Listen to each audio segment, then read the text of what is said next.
Chers compatriotes, nous ne tarirons jamais de prières à l'adresse de nos compatriotes fauchés de nos rangs au cours de cette lutte pour la libération de notre pays, le Togo.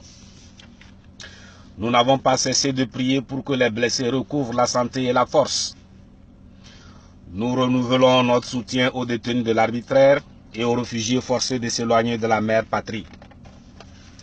Nous sommes arrivés à un moment critique et déterminant dans l'histoire nationale où chaque institution joue sa crédibilité et même sa propre survie dans le Togo de demain.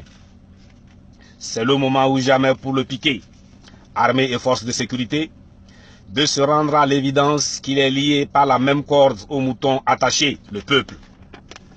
Quel que soit le discours de l'éleveur, le piqué et le mouton restent liés par le même destin, étant donné qu'ils ont la même corde au cou.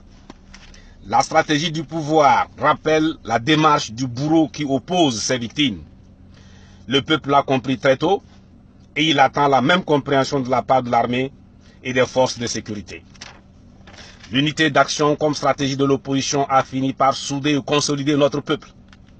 Face à la tyrannie, nous sommes redevenus un seul et même peuple après 50 années de dictature basée sur la division, la corruption et la violence. Ce peuple conscient et déterminé n'a plus peur et il n'a qu'un seul objectif, l'alternance. Le peuple a pris son destin en main et sans la détermination du peuple conscient, il est clair que nous ne serions pas parvenus au résultat actuel. Au plan interne, parti de 5 villes, nous sommes arrivés aujourd'hui à plus de 15 villes du pays debout contre la dictature et pour l'alternance.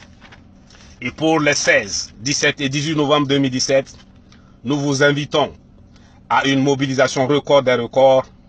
Mais comme toujours, à Sigbalolo, nous y aimons, je vous remercie.